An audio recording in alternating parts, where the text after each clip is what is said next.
Can good governments coexist with poverty and poor standards of living? By standards of living, I don't mean mega highways and railways. I mean, what are the range of human rights that the people in those countries enjoy? Can they access the basics of life, that's food, water, decent housing, basic education? Does the majority of the adult population have a chance to earn a reasonable and decent income, be it from starting your own business or being employed, so that they can have a fair chance to have a decent life? Advanced economies, Denmark, Germany, Canada, South Korea, and many others. How did they get there? Is it that the people in the developed world are inherently nice, so those good economies and systems just happen? What about countries like Afghanistan, Nigeria, Saudi Arabia, and even our very own Kenya? Do bad economies just happen? By the time I'm done with this video, you'll understand that both good and bad economies are spearheaded by one thing: intentionality by their governments. The government of the day makes the economy of a country function properly deliberately, or make it dysfunctional deliberately. When a government deliberately interferes with the proper functioning of an economy, that is called economic sabotage. And it happens in different ways. And what is to sabotage something? It's to deliberately destroy, damage, or obstruct something, especially for political or military advantage. Stick around to learn more, and welcome to Wanjikuseyeke.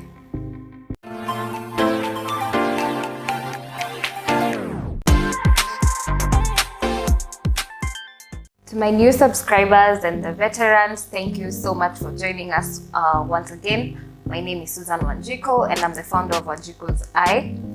And here I give political education to demonstrate the correlation between economic development and governance, so that you can understand, engage, and influence the matters that affect you and I. I know I took a little hiatus, but even life happens to us content creators. Happen to get 2 flus, but anyway, feels good to be back, so let's get into it. In this video, you will understand something called institutions. It's a major differentiating factors between countries, and it's the reason why some develop and other countries remain underdeveloped. We'll compare the 2 types of institutions, and then we'll look at the institutions in Kenya and how that leads to an economy not working as it should. If you want to know how economies are supposed to function, you can refer to my previous video. So first, let's understand, what are institutions? Institutions are a way of thinking, actions, habits, and customs that are easily observable and generalizable within a country to achieve certain objectives, whether good or selfish. They become acceptable over time, and because of that, institutions are very difficult and painful to change and to transform. It's the things that you can see and say about a country. So every country has 4 categories of institutions, and the first one is political institutions, and they determine how power is distributed and shared in society, the roles and responsibilities of the president, the executive, legislature, how government will be formed, how leaders will be elected, how elections are managed and carried out, and the systems in place to remove a leader who misbehaves, how political opposition will be treated, and the laws and rules in the country. In short, they make the rules of the game. So they're the people who make decisions on behalf of the country on many aspects. Then we have social institutions, and these are the units that shape the people of the society or country because it forms their attitudes, their beliefs, and their habits. These units are the education systems, the family units, religious beliefs in that country, and even the health systems. Then we have the legal institutions to enforce the law, protect property rights, both physical and intellectual, to resolve conflict. Then we also have the economic institutions, and they determine whether people will have a right to own property, what the regulations for doing business will be, how resources in a country will be distributed, if the citizens will be receptive to new technology, and if the environment encourages people to take up entrepreneurship opportunities. Remember, I told you if there's no entrepreneurship, there's no employment for people. So all these institutions present in a country work together to achieve a certain goal, but they also affect one another. But we're at the introductory stage of things, so let's keep it simple. I'll illustrate the institutions using common sentiments held by Kenyans to show you that it's things you know or have experienced, but you just haven't brought it to your consciousness, that the system is that way by design. For example, there's this common term, utumishi kwa wenye pesa. It's an example of a legal institution in Kenya, meaning the police are biased towards people with money. So if you don't have money, you won't get justice. Then finish school and leave the country for greener pastures. You've probably heard that multiple times, and it just means that the economic institutions in Kenya, you're unlikely to be rewarded for your investment in education. So go where you'll be celebrated. When activists are protesting and it becomes violent, I've seen comments from Kenyans saying, if he or she was minding his or her own business, he wouldn't have been beaten up by the police in the first place. So this is an example of political institutions in Kenya. And it first shows that people have accepted that you shouldn't think out of the box, that Kenya can be better, to avoid being brutalized or being battered by the police. So we don't really celebrate revolutionaries in countries like ours. Second, when a government is silent when the police are harassing innocent civilians, that is a stamp of approval because the politicians will never have to lift a finger to create fear and to suppress anyone who dares to question authority, even though your country is considered to be a democracy. So remember, it's the rules of the game in your country. Finally, when we talk of education as an institution, there is more than meets the eye. It's more than the subjects taught in schools like English, Kiswahili, chemistry, business studies. There's something called a hidden curriculum. And these are the attitudes and habits instilled within the school system that are not explicitly stated. For instance, if in school you're punished for questioning why things are the way they are, then highly likely in adulthood, you'll grow up not being able to question the standards that have been set in society, even though those standards may be bad or unreasonable or just unfair. Why? To avoid getting punished. You've been conditioned to comply by the social institutions. Remember, institutions are those habits, systems, and ways of doing things that have become acceptable in a society over time and therefore become very hard to change and are rooted in history. It also includes the mindset of the people in those countries. So what's the role of institutions? Overall, these institutions and systems determine if people will be encouraged or discouraged to become entrepreneurs or innovators or businessmen, because if they do or do not, that has an effect on the prices of goods and services in the economy that you live in. It also has an effect on employment or unemployment, poverty, and the standards of living. It also determines if your effort will be rewarded. If you invest in starting a business or in sponsoring someone to do so, is the business likely to thrive in that environment, or will you just barely be making ends meet? If you invest in a certain skill that you have, whether sports or music or academic skills, are you likely to make a decent earning from it? Institutions also influence the behavior and nature of politicians. So they determine the likelihood for a leader to face the consequences when a leader misbehaves, like they can get impeached or get jailed or be banned from holding a political seat, or all three. Like in Kenya, politicians behave badly because they know nothing will happen to them and the citizens are also too preoccupied to hold them accountable. And worse yet, there is a section of Kenyans who will defend them. In addition to that, the law enforcement and prosecution arms have been used as a weapon against political opponents, which ends up mixing up the facts. So we who sit on the outside find it very difficult to separate the truth from the lies. So every single characteristic and nature of the people in a country determines whether a country will have good or bad leaders. And as a result, it also determines the quality of life of those people. But remember, and this is where things get tricky, people are a byproduct of the system they live in. It influences how you think, how you behave, what motivates you, and what shapes your attitude. Let me give you an example by contrasting Kenya and Western countries on two issues: homosexuality and corruption.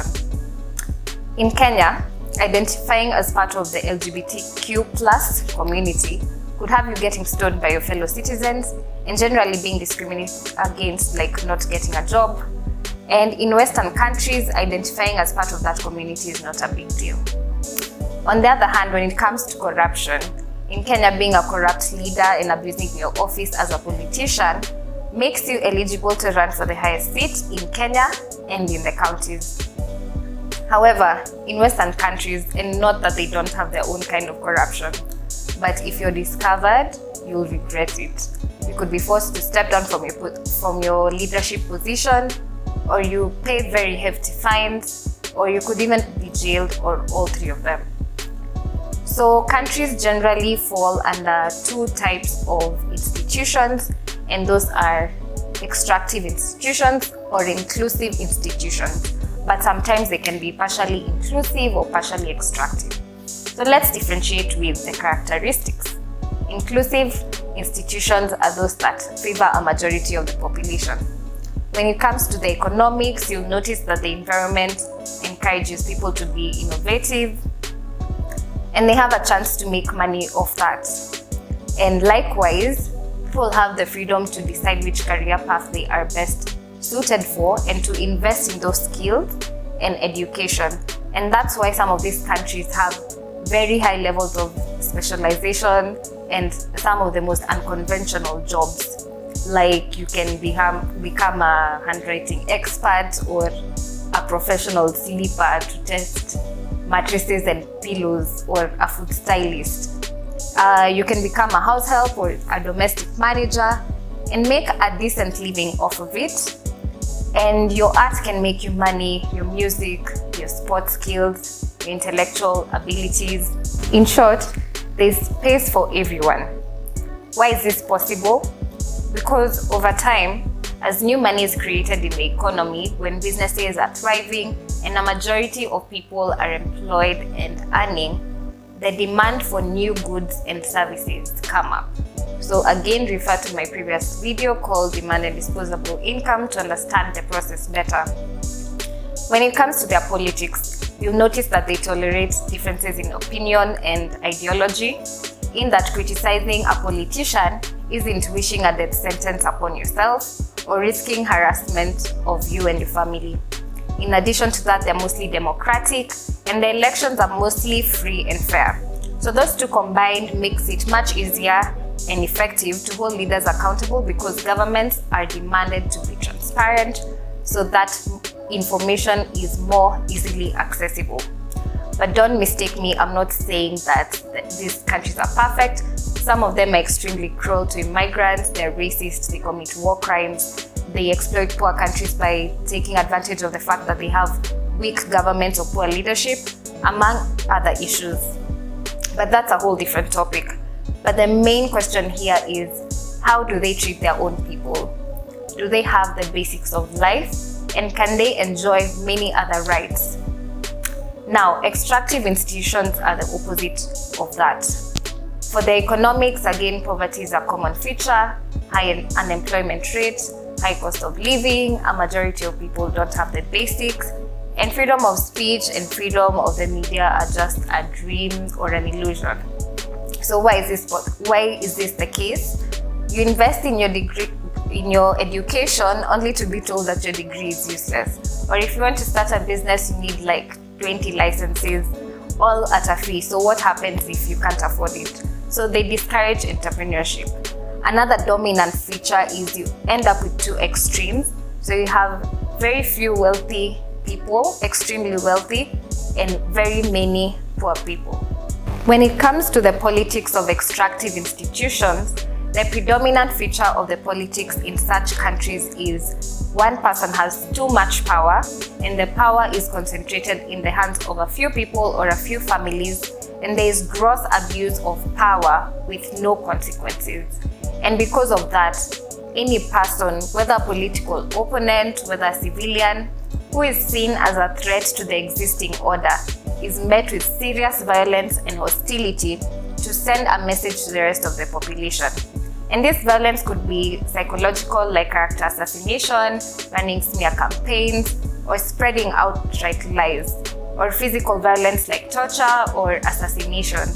It's the reason why Raila and his supporters, before the handshake, were brutalized, and Miguna's inhumane, illegal, and unconstitutional deportation. And it's also the reason why activists and anyone else who protests against serious issues like corruption and demanding for accountability turns into a battle with the police and a tear gas party. And just so we are clear, Kenya has extractive institutions. But did it begin with the Jubilee administration? No. This system was set up when Kenya was colonized, but entrenched after independence by Jomo Kenyatta, perpetuated by Moi, eased up by Kibaki, but revived and aggravated and made worse by Uhuru Kenyatta.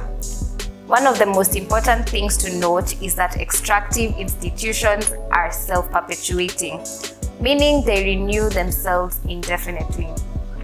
So the new governments that come in normally don't come in to fix the issues in the country, but instead they come in to benefit from the system that has existed.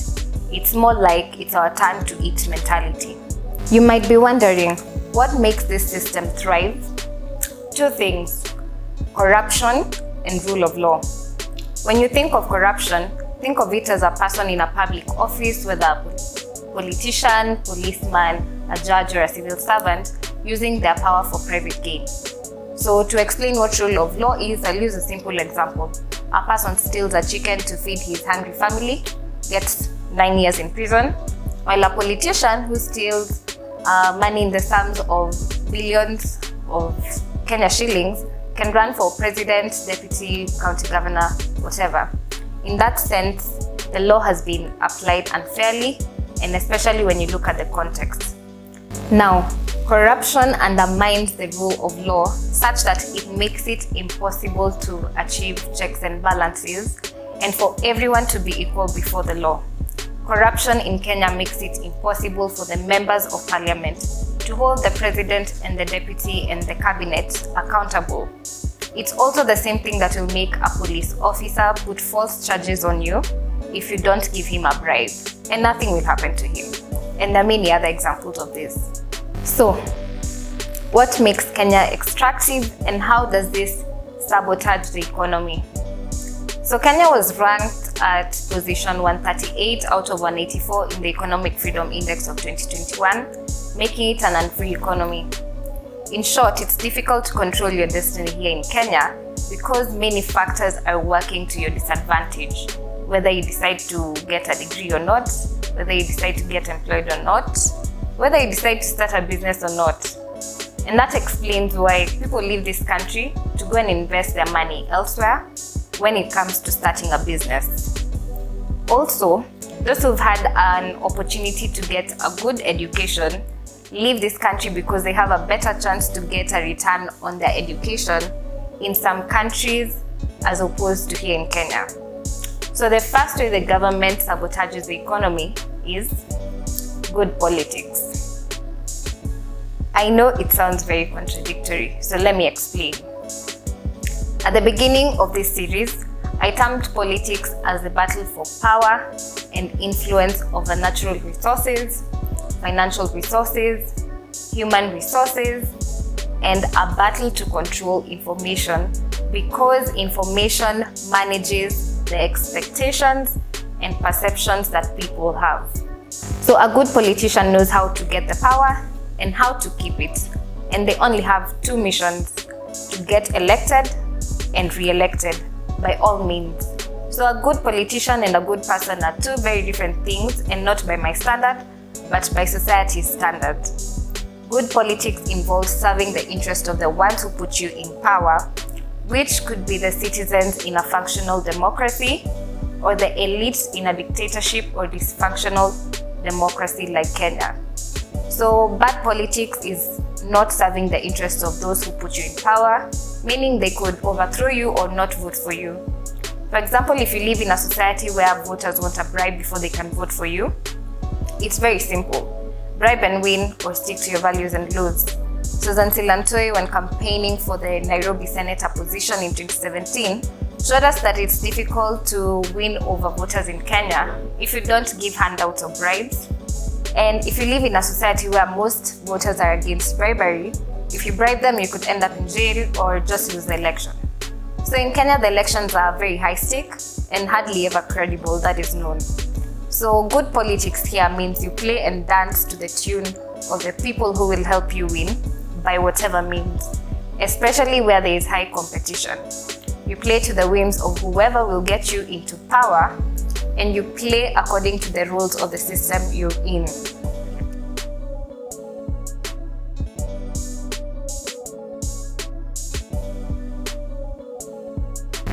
So good politics in Kenya. This is the thing: economic policies don't make themselves, like introducing a new tax or new regulations to doing business, or what the government spends on, or even a new law. They have to be approved by our MPs and sometimes our senators. However, because they want to be loyal to their patrons or their party leaders, they will support anything for as long as their political interests are taken care of, even though it's not in the interest of Kenyans. And they can also do this to make sure that they can be appointed for roles in government based on their loyalty. In short, if you want to keep your position, support me even if it goes against your values or even if it involves deceiving people. That's why there is this statement by Amos Kimunya. Right? Because you can't trust politicians. I mean, you sit here today as the only politician in the room and you say, don't trust us. In terms of those agreements that politicians make, we've seen them. We've seen in 2002. So because of good politics, which shouldn't be confused with good governance, the members of parliament have failed to carry out their responsibility of oversight to ensure checks and balances. And as a result, they've put their stamp on some of the worst policies. For instance, spending a lot, spending more, and spending way more beyond what Kenya can afford. And they've presided over mismanagement of our taxes, poor prioritization of our taxes, and private interests that conflict with public interest. And worse yet, they are the same perpetrators. So approximately 7 trillion Kenya shillings has been stolen in 9 years, 9.5 years based on what President Uhuru said, that 2 billion is stolen daily. And when you compare, we are 8 trillion Kenya shillings in debt, which itself is based to change based on how the exchange rate changes. So they also defended the spending spree, which is financed by borrowed money and is stolen thereafter both directly and indirectly through inflated contracts with unfair terms and conditions. That's a topic for later. And where the money wasn't stolen, this administration was obsessed and has been obsessed with brick and mortar instead of the welfare of citizens. And the spending spree has not been targeted on Kenya's most pressing issues, which actually touches on the lives of a majority of citizens. Poverty, affordability of food, accessing water, decent housing, a collapsing health and education system, infrastructure for agriculture, infrastructure to deal with the drought and flooding that we deal with annually, which leads to major losses and and the livelihoods of entire communities is destroyed. But now suddenly, because it's election season, they all now conveniently speak against the debt situation that they helped create. And they do this mostly to appease to us, the public, so that we can vote for them again. And nonetheless, the damage has already been done and we have to pay for their sins. How? An entire economy has been brought to its knees. The cost of living has skyrocketed. The prices of everything has increased. Multiple new taxes have been introduced. And because of an unsustainable and difficult business environment, many banks are unwilling to lend money to businesses, so businesses can't grow. And if they can't grow again, that has an impact on employment. Food has become expensive, school fees, cost of electricity, cost of fare because of taxes on fuel. Healthcare has become inaccessible because it's expensive. But here's another thing. If you're an employee, your salary has barely increased over the years, corresponding to how life has become expensive. So what happens to the value of money when everything else is increasing, but your salary isn't? You've heard of purchasing power. It basically means that if the prices of everything increases, but the money you earn remains the same, then you can only afford less things now. So the value of the money you have is reducing.